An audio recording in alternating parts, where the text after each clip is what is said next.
Hello. In this video I'm going to go over how to make an interactive game in Code.org's AppLab development environment. And I'm going to show you a demo of the game that we're going to make in this.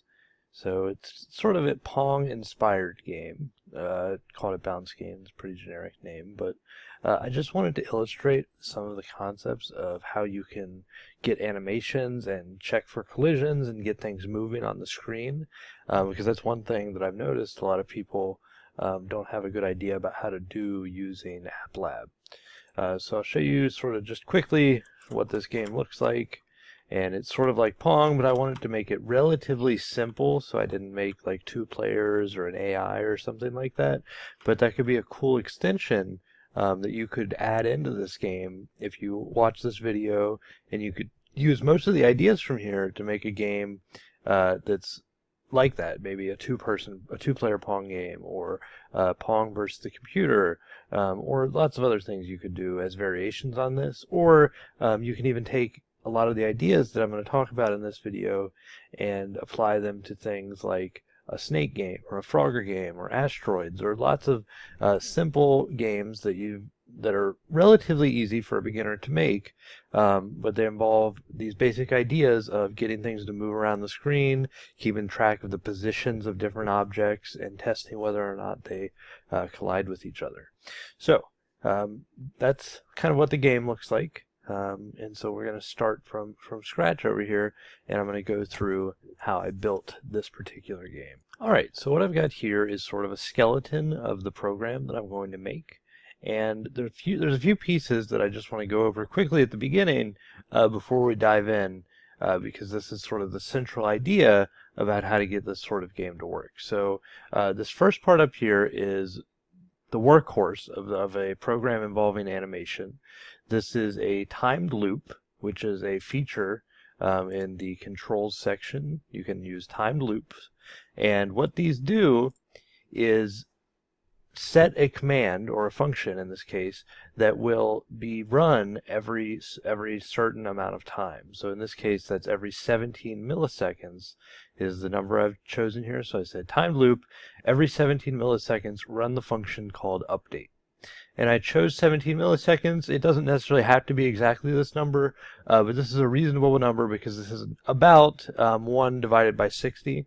So this is about 1/60th of a second. And a lot of times you think about updating the screen 60 times a second being a pretty good amount, especially for the displays that most people use. So that's a reasonable choice. And so what the idea of the game is to have this function update, which runs every 17 milliseconds and keeps track of the positions of all the objects on the screen, decides where things need to move, like if something runs into something else, what needs to happen, and all these sorts of things. So that's the idea here. And basically what we need to do to make the game that I showed you, is fill out this update function. Put everything in here that needs to be in here so that the game operates like we want it to. One other piece that I'm not going to go over in this video, because I'm mostly in this video trying to teach you the basic ideas of how to do animations in AppLab, but this function is one that you can just kind of copy and trust that it works. But basically what this is for is checking whether 2 objects collide. So it turns out that this compound Boolean expression here will tell you if you have 2 objects that are rectangles with positions x1, y1, x2, y2, and heights and widths, then this will tell you whether or not those 2 things collide. So we'll just use this, and if you want to use this in your own program, you can just copy this code exactly, and you don't necessarily have to worry about how it works too much. You can, if you want, kind of look into how you test whether or not things are colliding in 2D games, but this is basically what you need to use to do that. So anyway, we've got this as sort of the skeleton code, and the first step when you're designing an app in AppLab is a lot of times to just do the design view, kind of make your app look how you want it to look. So that's what I'm going to do over here. I'm going to need 3 screens, so I'm just going to go ahead and set those up. I'm going to need a game screen, of course, and I will also need a start screen, and I will need a end screen, or maybe I'll call it game over screen. And let's see, I want my start screen to be the default screen. I want that to be where the game starts. And I'm not going to spend too much time making this look nice. You can do that on your own, make it look how you want, but we can go ahead and do that a little bit. Welcome to my game, maybe is what we can make that say. And we also need, of course, some sort of button or something like that on the screen so we can have that be used to start the game. So I'll just say click to start. Alright, so again, you can spend some time. I'm assuming in this video that you have had most of the computer science principles class on code.org, so you're familiar with the basic functionality on here. If you have not, I definitely recommend going ahead and checking out a lot of the instructional materials that are available on code.org to learn the basics of how to write these AppLab programs using JavaScript. So this is my home screen. If I was making this as like some sort of product I wanted to use for a class, or just I was trying to make something nice, I would spend some more time on that, but we're just trying to get the basics across here. So that's the start screen. And let's see, I also will need a game screen, and I'm going to need some. So let's see, I think I had that set up a little bit backwards. I'm going to go ahead and delete this button, and I'm going to go back to the start screen. I'm going to call this button the start button, because that was being used in my code over here. All right, so on the game screen, I need a few things for that game I showed you. I need namely 3 images. The first image, and I'm just going to upload these. I've got a paddle image.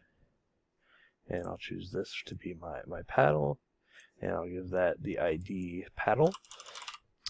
I also had, let's see, I had that ball that I was using, and I'll just have to upload that, and that will be the ball. Oh, that's much too large. Let's see, I want to kind of make it the same size that I was working with before, so I think 26 by 26 pixels is what I chose. You can make that, of course, any size you want.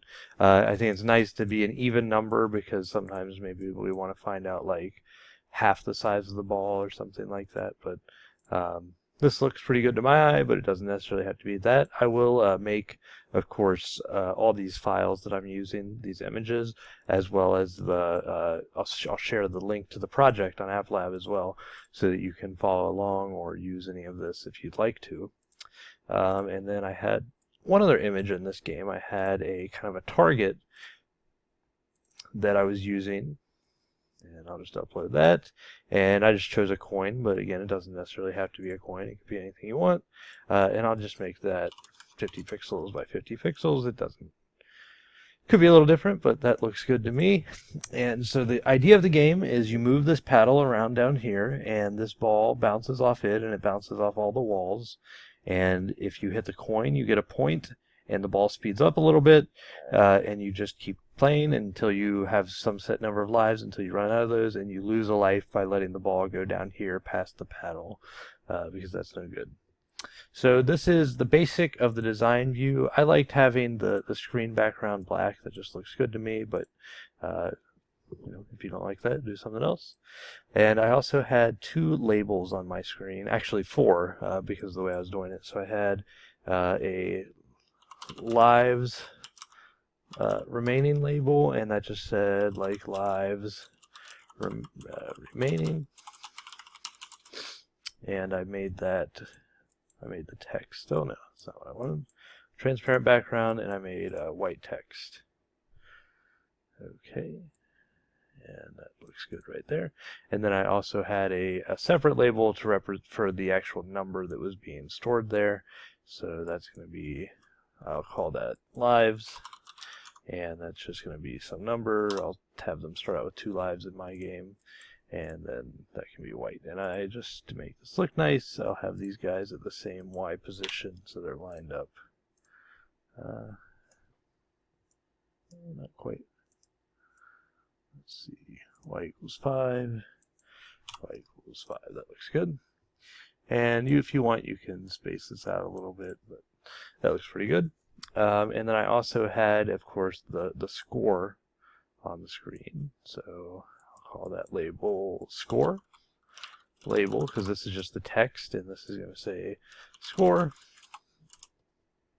And I'll make that white as well. Let's see, there we go. And move that just a little bit. And then we also had the label for representing the actual value of the score. So I'll call that, I'll just have that be a number. It'll start out at 0 in my case. And I'm going to make that actually just a little bit maybe wider in case their score gets large. So I want that to be a little bit bigger than just one digit. So that'll fit at 35 pixels wide. That should fit 3 digits in there. So you can get up to 999 score without overflowing there. All right, so this is the design view of the app. And that was a good first step for building our app. We've got the design view set up. And now we can go ahead and start thinking about how to code these different things. Oh yeah, I should change the IDs of the coin and the ball, or IDs for these 2 images as well. And I think we can go ahead and get started doing some programming now. And we could make our game over screen, but I'll come back and do that later because we're a little bit away from that now. All right, so let's take a look and think about some of the data we need in this app. So we need to keep track of several things. And I'm going to just start out, and I'll go ahead and use blocks for this, just because that might be nice for some people. So I'm going to start out and just go through some of the data that you need. So if you were making your own app, you should sit down and plan out before you start coding. What's the data I need to keep track of in the app? And usually that's going to be represented by variables. So if you're sitting down designing this app, well, you need to keep track of the lives, you need to keep track of the score, I need to keep track of the speed of the ball, and there's 2 different speeds going on when the ball is moving. It's moving side to side and it's moving up and down. So side to side motion, by convention, we call that X motion, so I'll call that my speed in the X direction, and up and down motion, we call that Y motion, so I'll call that my speed in the Y direction. So it'll be my Y speed. Other things I need to keep track of are the positions of every object on the screen. So let's see, I'll need my X and Y position of the ball. That'll be a good thing to keep track of. I will also want to keep track of the diameter of my ball. And I'm just going to make that a hard-coded value because that's not going to change. And it's just convenient in the way I designed the program to have this represented as a variable. And then I'll need to do similar things for the paddle. So I'll need to keep track of the paddle speed. And the thing about that is the paddle can't move up and down, so I only need 1 number to represent its speed since it can only move side to side. So I will actually not make that have an initial value. That'll just be declared up here. And I also need to keep track of, let's see, the X and Y positions of the paddle. So I'll need paddle X and paddle Y. And since this is not something that's going to change, I'll just hard code that in. So I can go in design view, check, okay, the Y position of the paddle is 425. And so I'll just hard code that since the paddle can never move up and down. So its Y position is fixed. And then as well as the width and height of the paddle. So let's see, paddle width, and I think I happen to know, but you could always check that is 90 pixels, and the height of the paddle happens to be 24 pixels. Also, I'll need all of that same information for my coin. So the coin has an X position and a Y position. And the way I've set up the game, the Y position of the coin does not change, so I'll just hard code that as a fixed value as well. So let me just figure out where the Y position, so it's like 65 is the coin's Y position. And also the diameter of the coin, also going to be a useful thing to know. And I happen to know from earlier that's 50 pixels. And then so this is most of the data. I've got the lives, the score, and then for the ball, I've got some information about its speed and its position. For the paddle, same thing, and then for the coin, the same thing as well. A little less for the coin because the coin does not continuously move like the ball and the paddle can. All right, and then I have a few other variables that I'm just going to put in for now, and then I will explain them as I use them. So I have one variable called move left, one called move right, and these keep track of whether or not the paddle, I typed move left twice, whether or not the paddle should be moving side to side because of the way I'm handling user input. I have one called isReset to keep track of whether or not I'm on that screen that says press space to start, if you remember from the demo. And then one other, this one's kind of confusing and it's a little bit complicated why I need this, but we'll get to that. Can bounce, deciding whether or not the ball is able to bounce off of the paddle at the bottom. So these last four are all going to be Boolean variables, and you can kind of tell from the way I've named them that these are going to be true or false values. isReset, true or false, can bounce, true or false, and so on. So these four are just for operating the program, and you'll see how those are used as we start doing the coding. It'll make sense why I have each of those. So altogether, I've got 19 variables, and with this set of data, I can do everything I need to do in that program that I showed you. Now, just for the record, there are ways to do this in a bit more of a concise manner, because it is quite lengthy typing out this many variables.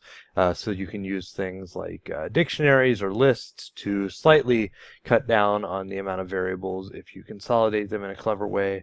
But I'm going to try and not use features of JavaScript that aren't explicitly covered in the kind of the first half of the computer science principles course on code.org.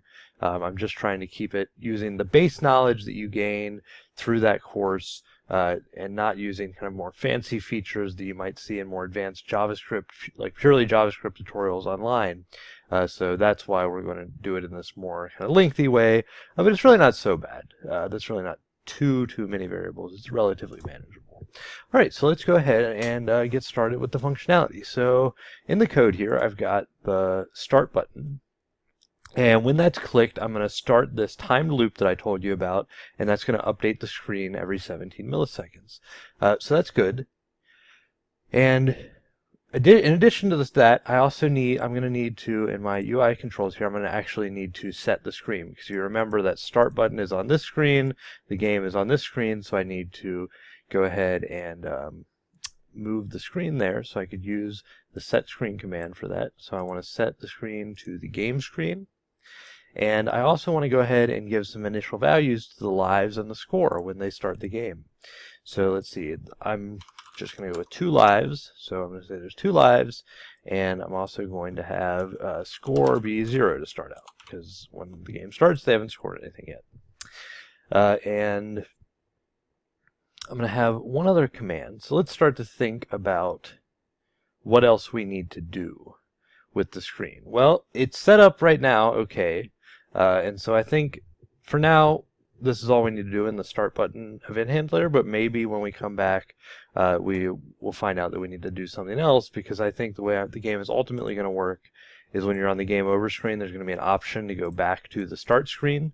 And if you were just playing the game, the positions of these things might be all out of whack, so we might need to reset all of their positions too. But we'll add that in later. All right, so now there's lots of ways you could start attacking this. I'm going to start by looking at what I need in the update. So what are the things that need to happen while the game's running? Well, I need to move the paddle if the player's holding down a button, like I'm going to use the left and right arrow keys. I need to check whether or not the ball is going to bounce off of a wall, or if it's going to hit the bottom here. And I also need to check whether or not this coin gets hit. I need to check if I should collect that coin. And then I need to update the positions and the speed of everything on the screen and display that. So I'm just going to write down those high-level things, and we're going to go back and fill them in. And usually when we're talking about commands that represent a sequence of actions, we use a function for that. So for instance, the functions I think I will need, and these are not written yet, I'm just going to fill out kind of the high level, more abstract details. So these are abstractions I'm developing. And these are going to represent the things that need to happen. So this is at the highest level of thinking about this problem. What are the steps that need to be executed in order to make this game work? Now, of course, we're going to actually need to go in and write the code for this move paddle function. But let's think at this higher abstraction level. For now. So I also need to check, I'll call it check bounce, check if the ball is going to bounce off of anything, like bounce off one of the sides, or if it's going to bounce off the paddle, or if it's going to go off the screen here and you're going to lose a life. And also the last thing, the last high level step is going to have to be about that coin. So I'm going to check if I'm going to collect that coin or not. And then as far as updating the things on the screen, what are the things that can possibly be updated? The coin can be updated, but let's take care of that in the collect coin function. The ball is going to be always moving around, so it's going to need its position to be updated. The paddle can also move side to side, so that's going to need its position to be updated if it's moving. And these values, the score value and the lives remaining value, will need to be updated if you collected a coin in the collect coin function, or if the ball went off the bottom of the screen in the check bounce function. So let's go ahead and write that code for how that's going to work. So I'm going to say the x position of the ball is going to be equal to whatever it was before plus the speed of the ball in the x direction. And I'm going to go ahead and use that shorthand notation just because it's nice, in my opinion, to get used to that. And I'm going to say the position of the ball in the x direction plus equals the x speed, because that's what the speed value means. It means how much the ball is going to move in a given interval of time. And so the same thing for the y position of the ball. I'm going to say the y position of the ball plus equals the speed of the ball. The x position of the paddle, same thing. That's going to increase by or decrease by the paddle speed. And then I need to lastly move everything around on the screen. And so we're going to have to use our UI controls to actually take care of that. So for instance, and I'm just going to go back and forth from blocks to text to keep everyone happy. Some people like blocks, some people like text. So what I need to do is go ahead and do everything I said. So I need to change these two numbers if they've changed. I need to update the positions of all these objects if they've changed. So I'm going to go ahead and do that. I'm going to do a set text. Let's see. And this is sometimes why it's better to use text mode if you're comfortable with that, because you don't have to search through here. Set text. I'm going to set the text of the lives to have the value of the lives variable. And then, let's see, I'll just copy that guy, and I'm going to do the same thing for the score. It's going to have the value of the score variable. And then, lastly, I need to set the positions of the three objects that could have moved. So their positions could have changed in these three functions, or they could have changed more correctly as a result of these statements here, lines 30 through 32. So I'm going to go ahead and do that. I'm going to use the set position command to set the position of each of those objects. So the ball, firstly, and I don't need these last two parameters here because I don't want to change the size of the ball. So I'm going to set the position of the ball to be whatever I know its new x and y positions happen to be. I'm going to set the position of the paddle, same thing. I don't need to change its size, so I'll get rid of those extra parameters. So I'm going to have its paddle x and paddle y. And then one more command for the coin. And I'll get rid of those guys, the coin x and the coin y. Alright, so this will take care of updating everything we need to do. Now, of course, the devil's in the details. We're going to have to write a considerable amount of code to do the logic for these three things. Moving the paddle, checking whether or not the ball bounces off of something or goes off the screen, and collecting the coin. So we need to actually write these functions is the last sort of step, but everything else is more or less done. That's the benefit of abstraction. If, for instance, we were working in a team, we could say, okay, write the move paddle, or write the check balance, or write the collect coin function, and I'll worry about the higher level structure of the program. So that's one benefit of breaking things up into functions like this. Another thing is it's just much more readable and maintainable. It's very nice that I can write this update function and have these high level steps for what's going on. And sometimes you might even break this stuff here into a separate function called render or something. Because I've got a relatively simple thing going on here, it's okay to just kind of do everything here, but a lot of times the sort of the way that it's done is you have like an update thing which does all the logic for updating the stuff on the screen, and then you've got a render function which actually redraws everything on the screen. But for our simple case, this is pretty good. So let's see. I'm just going to get rid of this extra space, it's bugging me a little bit. And then we need to actually get down to the business of writing these three functions. So let's go ahead and drag in some functions. I've got 1, 2, 3 functions I need to write. The first one is called move paddle. The next one is called check bounce. And the third one is called collect coin.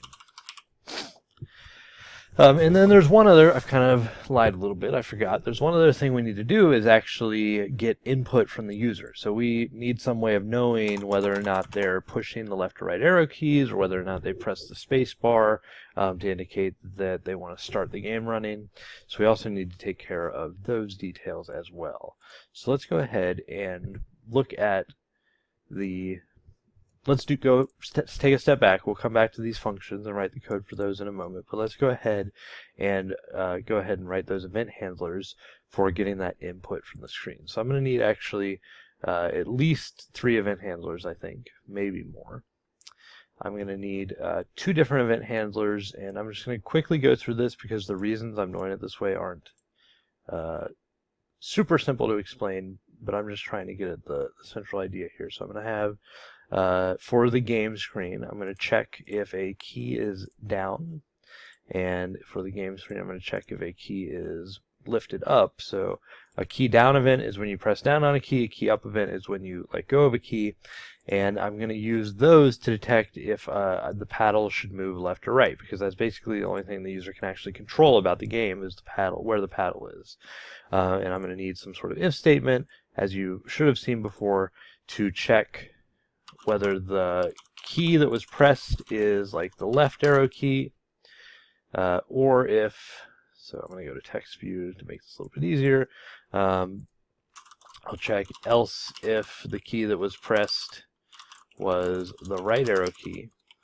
And in each of these cases, I'll say that move left is true if the left arrow key was pressed, or move right is true if the right arrow key is pressed.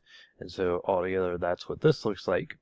And then I'm going to go ahead and just copy this over. Oh, that's not what I want to do. I'll just Control C, and I'm just going to copy that whole section of code there, because once the key is released, I want to do almost the same thing, but in this case, I want to set those equal to false. When they've let go of the left or right key, the paddle shouldn't move left or right anymore. It should stop doing that.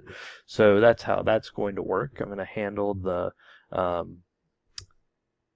user input that way. And let's see, I also will need eventually something to handle the space bar for if you saw how the game was running before. And I'll go ahead and add that to the design view now. I had some text on the screen that said, and I'll call that start text, or maybe start label, whatever, it doesn't matter. And that said press space to start. Just white, so it's pretty readable. And I also had that on the screen just because how it works, if you lose a life, everything resets, and then to indicate you want to start playing again, you press the space bar. So that's how that was set up. So I will eventually need an event handler to deal with the space bar being pressed as well. But we'll come back to that. So let's take a look at these functions. Back to this. Let's write our 3 functions. So moving the paddle is not terribly complicated, so I think that's probably the easiest one. So let's start there. We need to go ahead and check if the paddle is able to move. So when's the situation the paddle can't move? Well, the situation where the paddle can't move is if it gets over here too far or if it gets over here too far. So we need to check, because we don't want the paddle going off the screen. That'd be no good. So we need to check if the paddle is going to go off the screen. If so, don't let it move. But if it's not going to go off the screen, then it can move a little bit. So let's go ahead and do that. So we're going to need some if statements. So I'm going to go ahead and drag in, let's see, move paddle. I'm going to want an if, else if, and then an else. And let's go ahead and work on filling those out. So move paddle. Let's work with the case of moving it left first. So if move left, then we want to be able to move it left. And what else do I want to add to that? Well, it's unfortunately not exactly that simple, because I also need to check if the paddle is going to go off the screen, and I also want to check, just because I think it's nice in my opinion, I also want to check that they're not holding down the right arrow at the same time. So if the left arrow and the right arrow are being pressed, I don't want the paddle to move, because those should like cancel each other out. So I'm going to say if move left and not move right. So that's how I can say that. Remember, the exclamation point means not. So if the left key is being held down, but the right key is not. And then one more and, I also need to take care of the fact that I don't want the edge of the paddle to go off the screen. So the way I can do that is I can say, and the x value of the paddle is greater than 0. Because if it goes further than that, it'll be off the screen. So, I hope you can see that. So the x value, the x and y positions are referring to the top left corner of this rectangle. So over here is 0, x equals 0. So if the paddle, if its position is smaller than that, so if it's negative, that means it's off the screen. I don't want to be able to move it to the left anymore. And I'll need a variable here. I'm going to, so if all that's true, so if the left key is being held down and the right key is not being held down, and the x value of the paddle, the x position of the paddle is not less than 0, or in other words, as long as it is greater than 0, then it's okay to set the paddle speed to be, well, if it's moving to the left, it's going to be -5. And let's see, I'll go ahead and copy that for down here. This is going to be the case where it's moving to the right, and that speed will be +5. Of course, you can change this number. So if you change this to like -10 and 10, or -3 and 3, so the smaller number, it would basically effectively move slower. A bigger number, the paddle would move faster. All right, and so what's the condition going to be here? Well, if it's moving to the right, I want to check if the right key is being held down and the left key is not being held down, so and not move left. So again, that's just like above, but the other way around. So if you should move right and not moving left, so I want to make sure they're not holding down both left and right. And then lastly, this one's a little bit different. I want to make sure that this end of the paddle is not going too far over here. So in AppLab, the dimensions of the screen, I can't quite show it, but they're 320 by 450. So the maximum x position, right there, the maximum x position you can get is 320. So if the right side of the paddle here has an x position larger than 320, then it's moved off the screen, and that's not good. So how can I check that? Well, remember, the x coordinate is referring to the left corner. So if I want to find, how do I get from this corner to that corner? Well, I just add the width of this rectangle. So I can say, in other words, as long as the x position of the paddle plus the width of the paddle is less than 320, then it's okay to move right. So that's the whole compound Boolean expression here at the end of the day.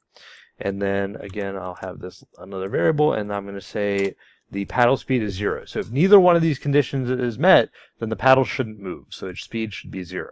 But if it should be moving to the left, its speed should be negative. You can change that number if you want. I found that -5 is a reasonable number. Or if it should be moving to the right, then it's going to have a positive speed. And so that is the move paddle function. That's all we have for that. So that's not too bad. All right, so I've gone ahead and thought about it, and I think that it would be a good idea to add in one more function just so that we can actually test that we can move the paddle around the screen. So let's add in this function called, I'm going to call it reset. And what that's going to do is set up all of the initial values for the program. So let's just take a look at that. And what I need to do in this function is actually just change everything as far as all those variables up top to be what I want. So when it resets, because right now I can't test the program because most of these variables up here don't have any values. So I need to actually go ahead and give all of those values. So I'm going to call this reset function when I want to start the game running. So I'm just going to go ahead and give a bunch of those values. Recall, you can go back and watch the beginning of the video if you want another explanation of what each of these are. But I'm basically just going to give initial values to each of these variables, not every single one, but most of them that I defined at the beginning of the program. So we've got move left. I want to start out not moving, move right. Let's see what else. That is reset command that is reset variable that we were talking about before. The X position of the ball. These numbers are just values that get me to the middle of the screen with the particular ball that I'm using. If you're using a different image or you change the size of the ball, you'll have to do a little bit of math to figure out where the middle of the screen is. It's basically kind of the halfway point of the screen, and then minus the width or height or half the width or half the height of the ball to get it sort of in the middle of the screen. And let's see what else. The X position of the paddle, I might want to just reset that to be in the middle of the screen as well. It's just another number that I figured out using a little bit of math about where to put it to get it in the middle of the screen. And then same thing with the coin. So if you use different images, again, you'll just have to figure out those numbers for yourself. And then can't bounce one other variable. And let's see. Maybe I should also, yeah, I think that's good. So that is the reset command, and that's sort of the last command that I want to call inside of my, when I click the start button, I'd like to call that reset function so that it starts, or it gives values to all those variables. They have starting initial values. All right, so let's go ahead and see if we're able to move the paddle, and indeed we are. So what that means is our move paddle function seems to be working very well. And if you notice, the paddle is not able to move off the screen. So what this function does, again, is checks whether or not the left or right key is being pressed. And make sure that the other key, so if the left key isn't being pressed, make sure the right key is not also being pressed. And make sure that the paddle will stay on the screen, which is what these two things are for. And if so, if it's supposed to move to the left, give it a negative speed. If it's supposed to move to the right, give it a positive speed. If it's not supposed to move, give it a speed of 0. And then in the update function, the move paddle gets called. And so we're changing the value of this variable paddle speed inside of move paddle. And we'll add on to the X position of the paddle whatever that speed is plus some amount. And then down here we update the position of the paddle to be that new X position, and that's basically how that paddle is able to move.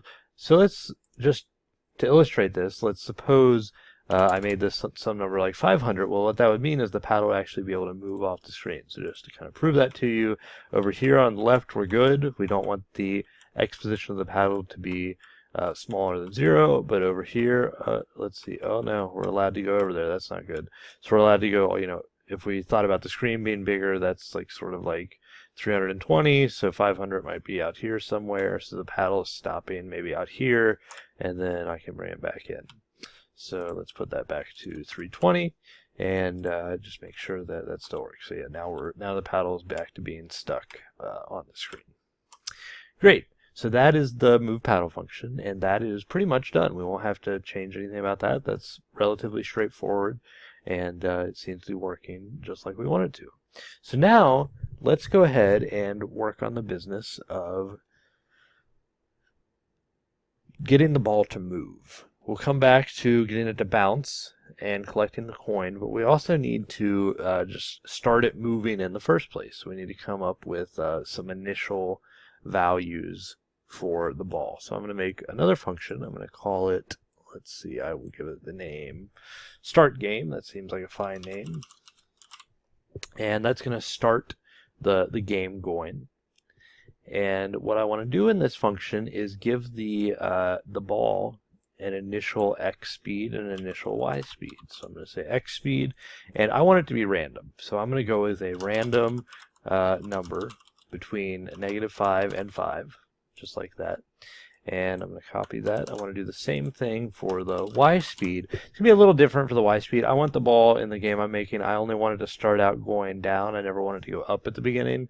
So then to achieve that, I just give it a strictly positive speed, because remember, in a computer screen coordinate system, the top left corner is the origin. That's the point 0, 0 up here in the corner, and down is positive y values, increasing y values. So if you want to move down, if I want to move this from here to here, I add to its y value.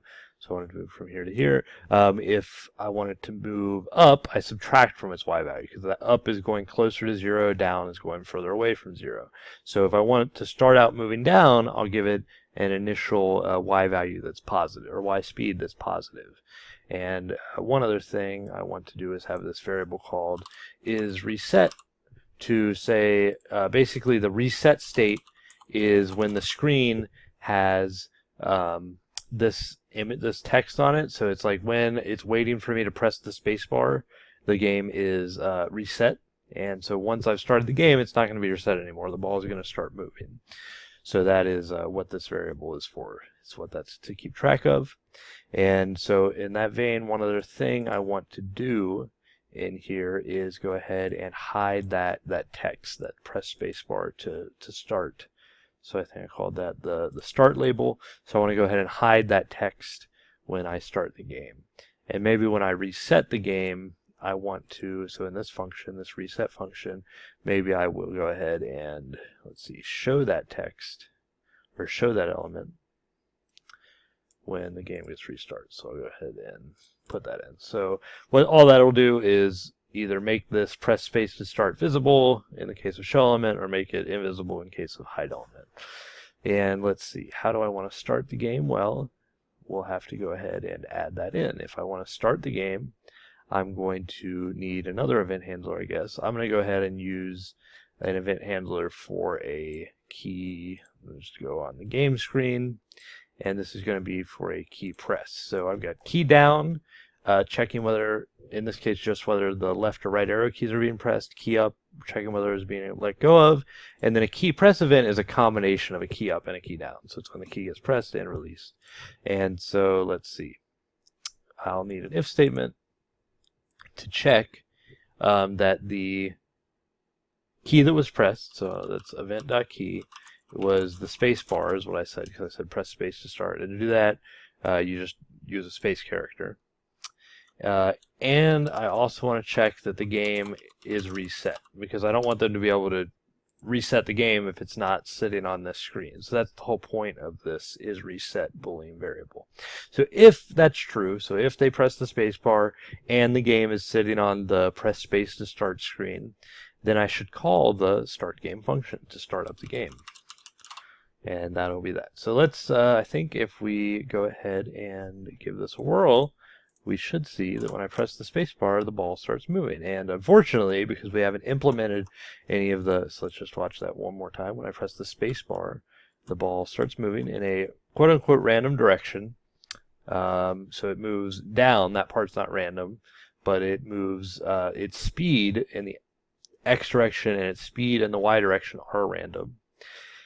And so that is what that is doing, is giving it those speeds that are random values and saying the game is no longer in the reset state. So let's take one more look at that. When I press the space bar, pay attention, this label will disappear, it will get hidden, and then the x speed and y speed of the ball will be set to random values, and I'll say the game is not reset anymore. So I'm going to go ahead and press the space bar, this label will disappear, and the ball will start moving. And if I press the space bar again, it does not reset the game again, because I have this Boolean expression isReset. It gets set to false. And up here in the reset function, so if I were to reset the game, I set that to true. So that's a way to let me know whether or not I'm sitting on that reset screen. So that's what that variable is for. All right, so we've got a moving ball now, and again, that's because we've given the ball a non-zero speed, so its position is changing here, and then we're updating that position with the set position command on the screen. So that's pretty cool. We got our moving ball, but now that ball is just moving that way, and it's just going to keep going way off the screen forever and ever. But that's not what we want to do. We want to keep it in the window, because that's not very interesting to let it go off the screen. So how do we do that? Well, we need to go ahead and write our code to check if it should bounce, or if they should lose the game because it hit a wall, or so on. So now the fun begins. That is, our next function to write is the check bounce function. So we're going to have to do a little bit of math and a little bit of thinking about the geometry of the screen. So I'll leave us on the game screen just so we can have a reference. So we have to do some thinking about this to get it to work. So I'm just going to, because again, the point of this is not to learn all the nitty-gritty details of this particular game. It's just about how to implement movement in the AppLab environment. So I'm going to go over some of this quickly, and you can pause and kind of figure out the details for yourself if you'd like. But yeah, I'm going to go through some of it a little bit quickly. So basically, we're going to need if statements to check about where the position of the ball is. If the ball is down here, we should lose the game. If the ball is hitting the wall, like it's getting on the wall over here, it shouldn't go through the wall. It should bounce off the wall. If the ball is hitting the wall over here, same thing. It should bounce off. If the ball is hitting up top, it should bounce off. If the ball is hitting the paddle, it should also bounce off. So that's what we're going to do in the check bounce function. We're going to deal with all those cases. Let's just do the easier ones first. So the first thing I want to check is I'm going to do the side-to-side check. So I'm going to make sure that the ball is, if it reaches the side of the screen, it bounces. So if it reaches either side. So I'm going to go to control, and I'm going to grab an if statement for that. And let's think about what that if statement should be. Well, I should check if the x position of the ball is less than 0. What does that mean? That means that so remember the x position is talking about the top corner of the kind of imaginary rectangle that's around this ball. Its x position is this point right here. I kind of have selected on the screen. And if that's less than 0, that means it's over here. It's on this side of the screen. So in that case, I want it to bounce. But there's another, so I'm going to add in an or. So there's another situation. I also want to check if it's too far over this way on this side of the screen. So how can I do that? Well, I can say if the x position of the ball plus the diameter of the ball. So remember, just like how we got from the left side of this rectangle over the other side was by adding its width, that's basically what we'll do with this one as well. To get from this side to that side of the ball, we'll add its width, so its x position plus its diameter. As long as that is greater, or if that happens to be greater than 320, that means it's going off this side of the screen. So in either of those cases, let's see, I'll go back to my blocks view. In either of those cases, what I want to do is make the ball bounce. How do you do that? Well, I'm not going to go through the full explanation, but basically you flip its speed in the x direction. So if you think about the ball coming in this way, if it's bouncing off at this angle, its y speed, so how fast it's moving up and down, remains unchanged, and its speed in the x direction gets flipped. So if it was moving towards the wall, now it's going to be moving away from the wall. Or on the other side, if it was moving towards this wall, now it's going to be moving away. So how do we do that? Well, we'll just change the value of the variable with a minus sign. So I'll go ahead and try that in. I'll say x speed equals minus x speed. So that's how I'll flip around the direction of the speed of the ball. So I'm going to go ahead and let's see if we get lucky, and boom, it bounced off the right-hand wall, right? So, and let's see, bounced off the right wall. Let's see, do I get a, oh, we're not getting one moving left. Bad luck. There's one moving left, but it didn't hit the wall. Anyway, we'll check that later. So that is an example of how to check. This is the check for bouncing off the sides. Now I'm going to do the check about bouncing off the top. So let's get another, or actually let's add in an else if. And in our else if, we want to check if the ball is hitting the top of the screen. And I'll check if it's hitting the bottom as well, just so we can watch it bounce around the screen, because dealing with the paddle is a little bit more complicated. So let's check if the y position of the ball is less than 0, that means it's up here. Remember, this is the point 0, 0 on the screen, the top left corner. So if it's less than 0, it's hitting the top of the screen. Or if the y position of the ball plus its diameter again is greater than 450, because that's the height of the screen, then we would want to flip we'd want to say like the y speed is minus the y speed, because if you're bouncing off the top or bottom, the x speed, so how fast it's moving side to side, should remain unchanged, but the y speed should, so if you think about a ball coming in sort of at this angle, the y speed of the ball should get flipped. So if it was moving that way, now it's moving down, but the side-to-side motion should remain unchanged. So let's go ahead and see if we can watch the ball just bounce around the screen. This might be kind of relaxing. So right now we haven't worried about, so we can move our paddle, but it doesn't do anything. It doesn't interact with the ball. And we've got a ball bouncing around the screen. So that's pretty nice. The ball's just bouncing. This is kind of relaxing, but it's not a very fun game right now because there's no goal, there's no way to lose, and so forth. So we need to add some of that in. But this is a nice check that, yes, indeed, our if statements checking for whether or not the ball should bounce are working properly. So, and then we could just sit here and watch this for hours if we wanted, but most of you probably would not enjoy that as much as me. All right, so now we've got that, and that's pretty cool. If you haven't seen movement in an AppLab app before, this might be exciting. I don't know. It's pretty exciting for me. So there's that, but now we have to add some other stuff. So it's a little bit complicated, but it's nothing we can't handle. So let's go ahead and stop that for now. We'll go back to blocks just so we get our pretty colors back. And what we have now is our next task is to deal with the situation where perhaps the ball hits the bottom of the screen. So how about I go ahead and just take that out. So I'm just going to leave if the y position of the ball is less than 0, because I want it to bounce off the top, but I really actually don't want it to bounce off the bottom. If I bounce off the bottom, what do I want to do? Well, I'll go with a separate if statement for that. And I'm just going to put back that expression I had before that I just stole from up here. And in that case, well, if it goes off the bottom of the screen, that's where you can lose. So that's going to say, oh no, you lost a life. So lives minus minus. That means, and remember, that's the same thing as lives equals lives minus 1. That's just a quicker way to subtract 1 from a variable.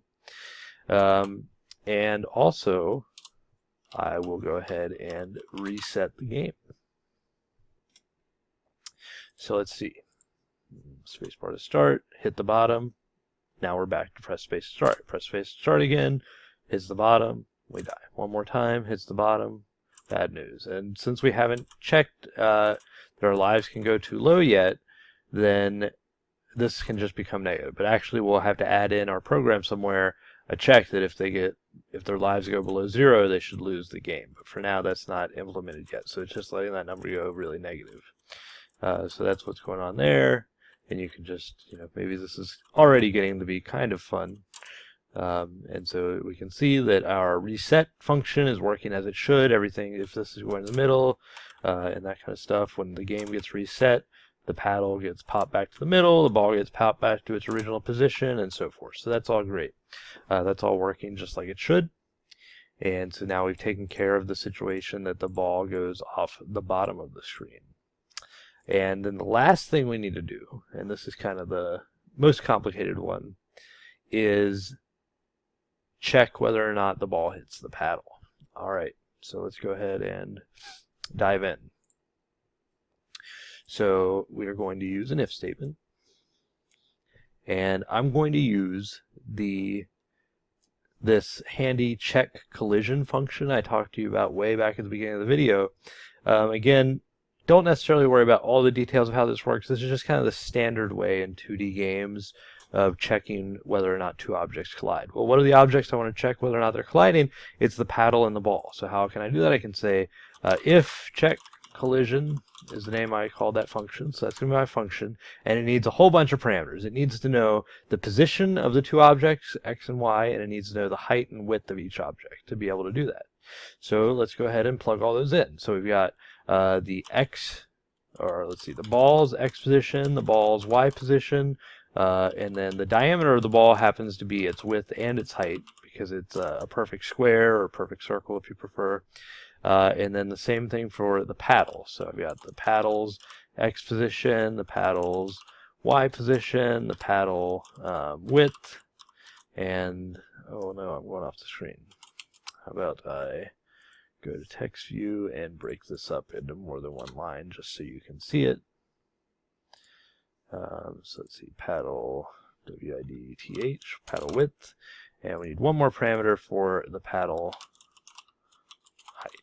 And again, I'm breaking this onto more than one line just so that you can see it. You don't have to do that yourself, because I was running out of space on my screen here. All right, so now that if statement, assuming this thing that checks whether or not things collide, this check collision function will return true if the two objects I gave values for collide on the screen, and it will say false if they don't. So what do I want to do if that's true? Well, it's sort of just like bouncing off of a side or something. In this case, I want to go ahead and flip the value of the y velocity of the ball. So I'll say y speed equals minus y speed. So that's sort of like bouncing off the bottom, but it's now off the paddle. All right, let's see if let's see. Oh no, something's gone wrong. We've got an error in our program. Let's see. Diameter. Oh, what did I call that? Ball diameter. Whoops. So that's not good. Ball diameter. So we had a little bit of an error. I forgot the name of our variable there. Ball diameter. All right. So maybe now we are good, and oh, our objects aren't colliding. Let's see what is wrong.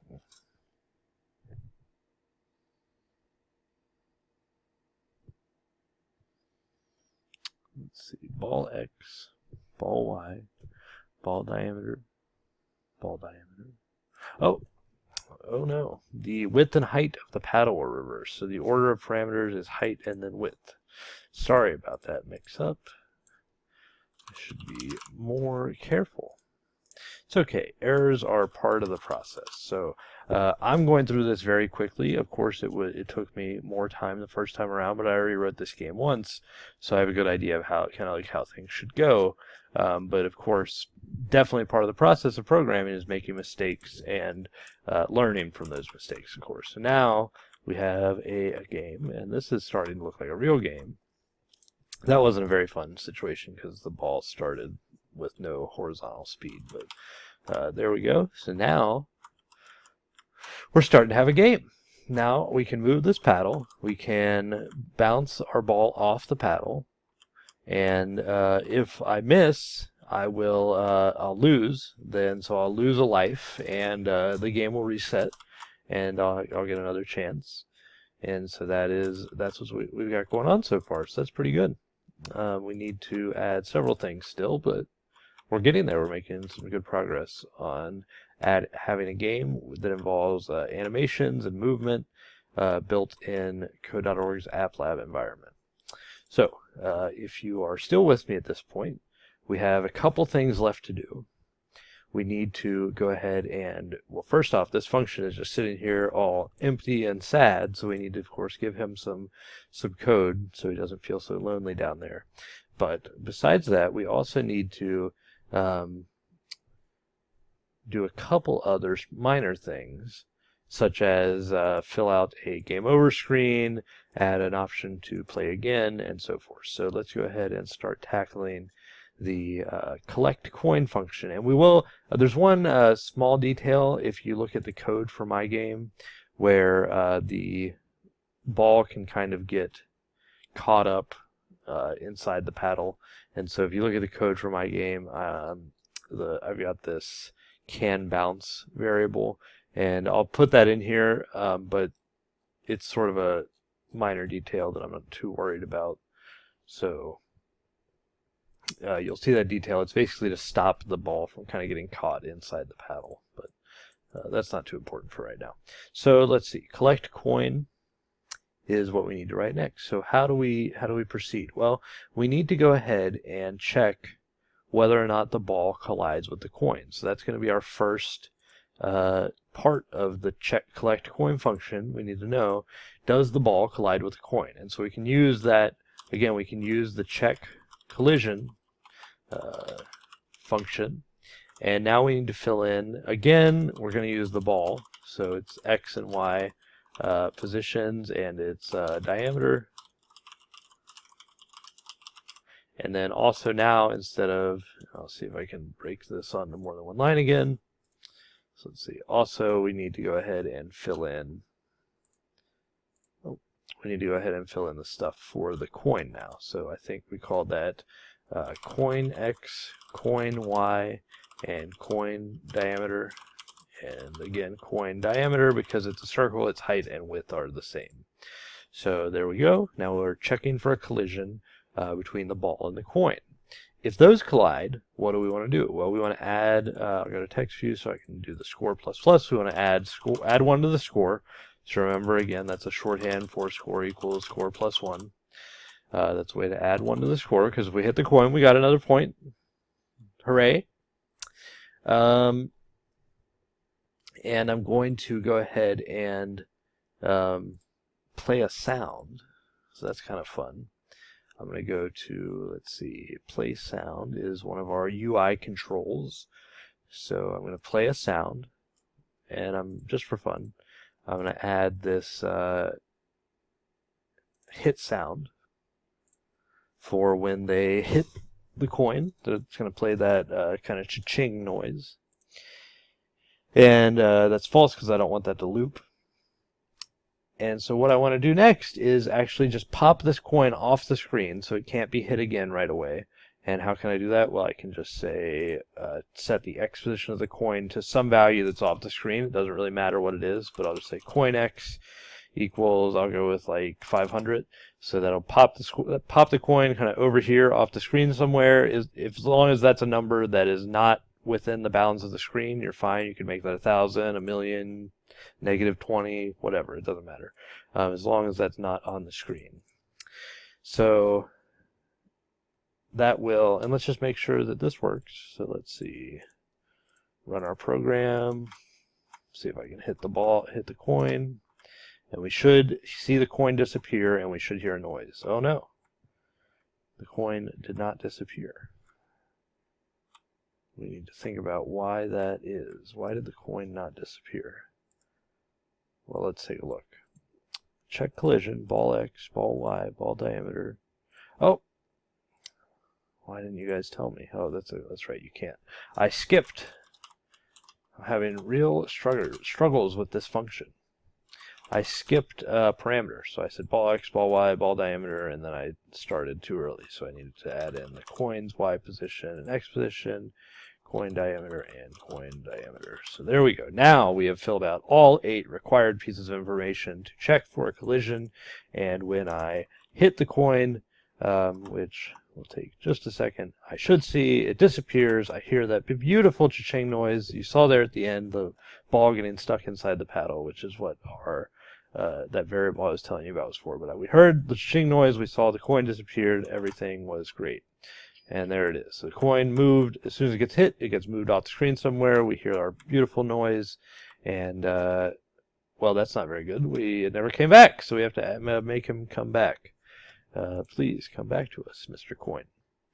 How can we do that? Well, there's a few ways. I'm going to use this set timeout command that is in control. So this is another one you may not be familiar with, but that's why I'm using it here, just to get some familiarity. So I'm going to do the set timeout. And what this is going to do is it's going to wait this amount of time, and this is measured in milliseconds. So 1,000 milliseconds is 1 second, just like 1,000 millimeters is 1 meter, right?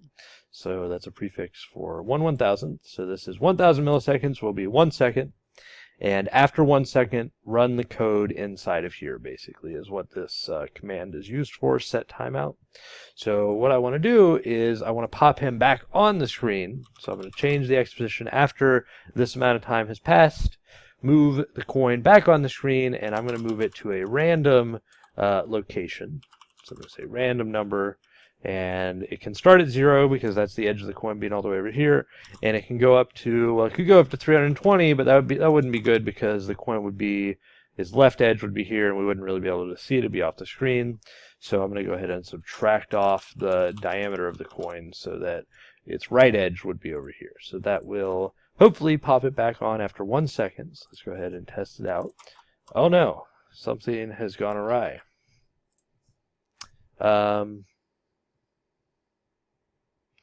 Let's see, what has gone awry here? Oh, of course, this should this is no good. This should be inside the if statement. We only want to do that if the coin got hit. So that was a rookie mistake. Sorry about that. Let's see. Oh, that wasn't good. So there we go. Coin's gone. 1 second later, pops up back at a random location on the screen. So that's pretty cool. All right. So we're looking good. And now this is definitely starting to look like a game.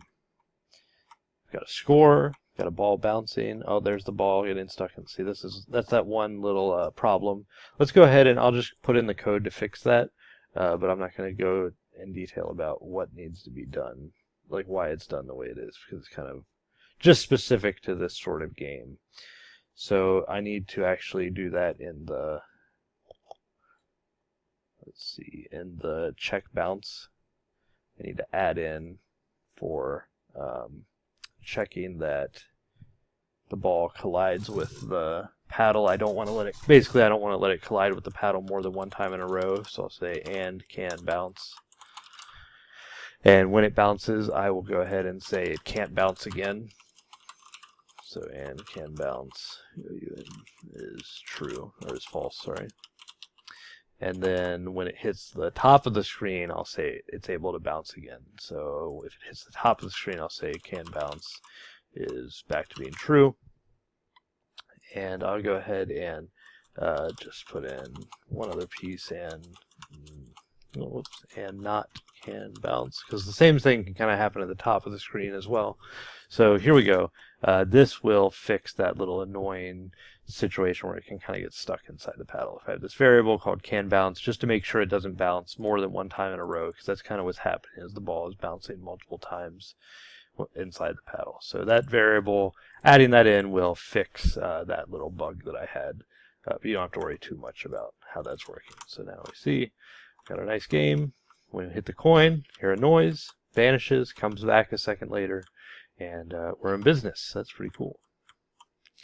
I'll just tune that up a little bit. How about we make that 1.5 seconds instead of 1 second? So that'd be 1500 milliseconds. 1 second seems a little too fast to me, but you can change that if you'd like. So if you wanted that to be 2 seconds, that'd be 2000 milliseconds. If you wanted it to be 5 seconds, which is probably too long, but that would be 5000 milliseconds, and so on.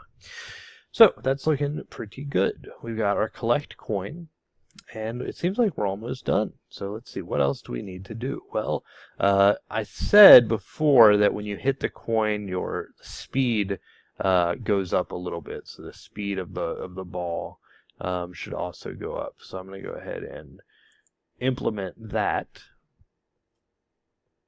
I'm going to make, when the coin gets hit, I'm going to make the speed of the ball go up a little bit. So I'm going to use an if statement because I need to know whether or not it gets hit from the top or the bottom. So I'm going to say if the y speed was negative, or in other words, if it was less than 0, and I want to give it a cap. I don't want to let it get too big. So I'll say and the y speed was greater than, let's say, negative 15. Then go ahead and increase it a little bit. So like, let's see. How about y speed minus in that case. So that's the case where, I'll go ahead and hide that. This is the case where the ball has a negative y speed, and it's not too big, because if it gets too fast, it's kind of dumb. You can't really play the game. So I'll cap it at 15 pixels every 17 milliseconds is sort of how to interpret that speed. And then I'll also check, how about else if it had a positive speed. So else if the y speed was positive, and it's as long as it's less than 15, so that'll be the cap on the positive side. I'll add 1 to the y speed, and how about I do the same thing? I'll give it a little boost in the x direction as well. So I'll do the same thing, and I'll change all my y's to x's. Oh no. A little bit of a lag here of making my computer unhappy. Let's see, X speed. Oh, this is not good. Maybe I'll just manually type these in. So while we're waiting for that to happen, we're just, again, what we're adding in is a feature where when you hit a coin, your ball speeds up a little bit. So I'm just going to not do what I was just doing. How about I actually refresh code.org, because I think getting a little lag here. So let's see, where were we working? We were working in the collect coin function, and I was just saying I'm going to change all my y's to x's. That's going to be x speed minus minus, or x speed plus plus, and these y's should also be x's, and there we go. So let's just check if that is working. So that looks good. I should start, and every time I hit the coin, in addition to hearing the noise and it disappearing, the ball should speed up a little bit, and that indeed seems to be happening. Oh no, it's getting quite fast. You're going to see that I'm not quite good at this game that we are making, but maybe your reactions are slightly better than mine. But that's what we've got going on here. And sometimes you can get into these weird patterns where the ball kind of goes through a loop. And you can think about ways to kind of add additional functionality to this game, where like hitting different parts of like either the left side or the right side of the paddle gives you different behavior or stuff like that, just to make it a little bit more skillful. But again, I'm just trying to do, this is sort of the simplest game I could think of that illustrates most of these features that I wanted to go through. Getting things to move, getting things to bounce, getting things to collide. And oh no, we're getting quite difficult here now. You see this is looking pretty good. And so there we go. So that is all of that functionality in the collect coin function is good to go. That is, we're done with that. So now, if we think back all the way to the beginning of the world here, where we were working on this update function, we said the high level things we need to do are move the paddle if it needs to be moved, check if the ball is going to bounce off of something or if it's going to go off the bottom of the screen, and check whether or not the coin gets hit and deal with that if it does. And so we have now written all of the code we need for all of those three situations.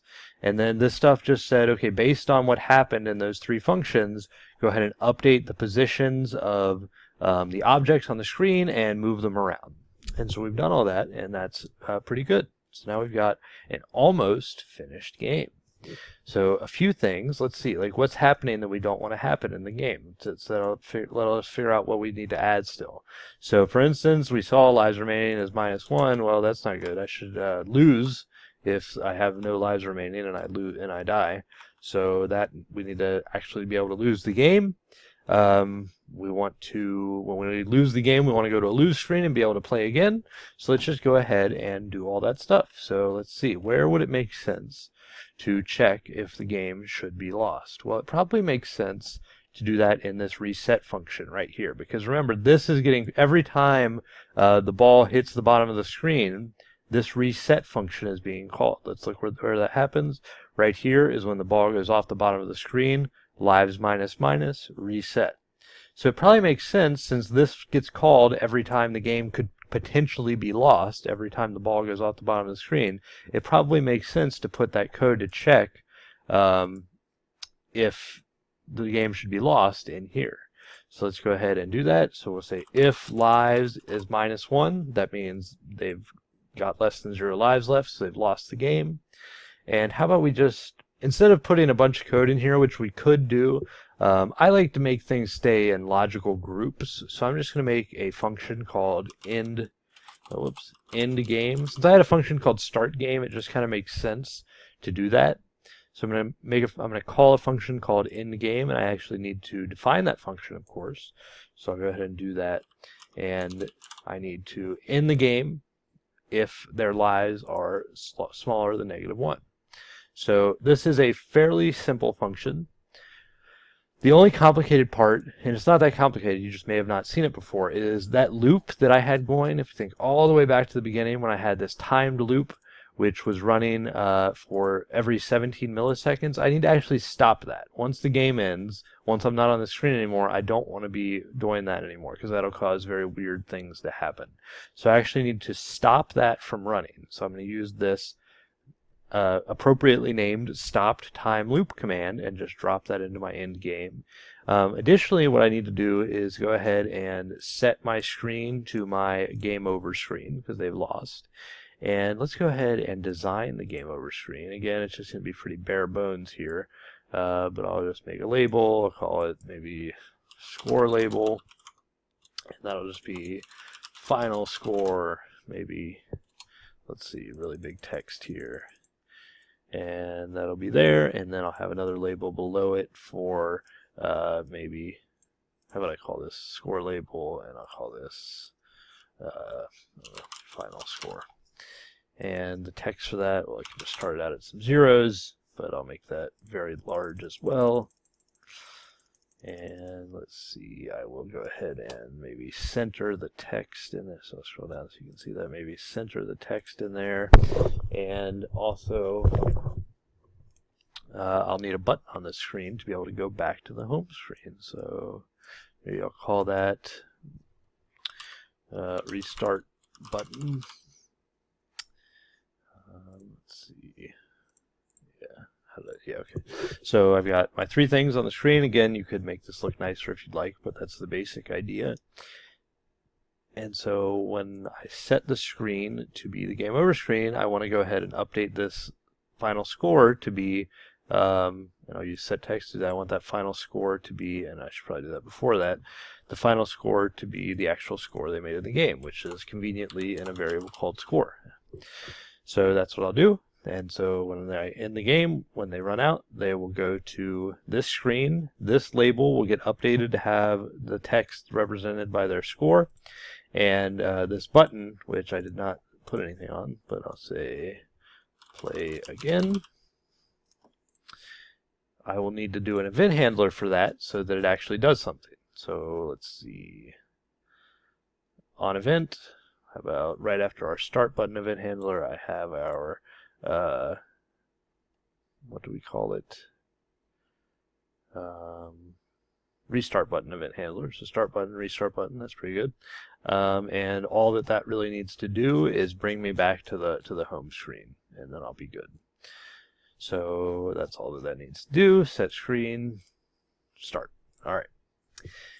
And so that seems to be like it'll work, and I don't really need to worry about resetting the lives of the score because I took care of that inside the start button and inside the reset function. All the variables and everything get reset. So there we go. I think, fingers crossed, we may be done. Let's go ahead and try the game. So welcome to my game. Click to start, spacebar to start. All right, I'll just play a little bit. Don't judge me too much. I'm only going to play a little, and then I'll kind of lose on purpose. So this one, maybe you see how the ball was only moving up and down there. That might be something you want to get rid of. Don't let the initial X speed just be 0, because that's not too much fun. All right, and then I lost. Final score is 4. Play again. Click to start. Lives remaining got reset to 2. Score back to 0. I'll just kind of maybe score 1 or 2 points and then lose. Oh no, we got a slow ball. Here we go. I'm just going to let that one go and maybe get a better one this time. So lives remaining down to 0. I've scored 1 point so far. I'll score 1 more. Score 2. Lives 0. And then if I lose, final score of 3. Play again. Get to play again. Everything back to normal. And so there we go. We have a finished game developed in AppLab that involves sprite movement, image movement. It involves collisions. It involves bouncing. And we did this in roughly an hour. Again, it would probably take, even it took me maybe a little bit longer. It's a little bit faster and I don't have to explain everything, but, it does take some time to develop something like this. Looks like at the end of the day, we're sitting at 140 lines of code, and we've got 3 screens in our app, and that's a pretty cool game. So you could think about some extensions of this game. You could think about making this a two-player Pong game, get rid of the coin thing. You could think about making it a Pong game with an AI. You could use some of these same concepts that we used in this game to make something like you have a bunch of targets up top that you have to destroy. You have something you can move along the bottom, and it shoots out projectiles like sort of a Space Invaders type thing. There's lots and lots of stuff you can do with just these simple ideas of checking for collisions, doing a timed loop that updates every given amount of time. In my case, I chose 17 milliseconds. And then keeping track of the positions and speeds of all the objects on the screen so you can put them in the appropriate spaces.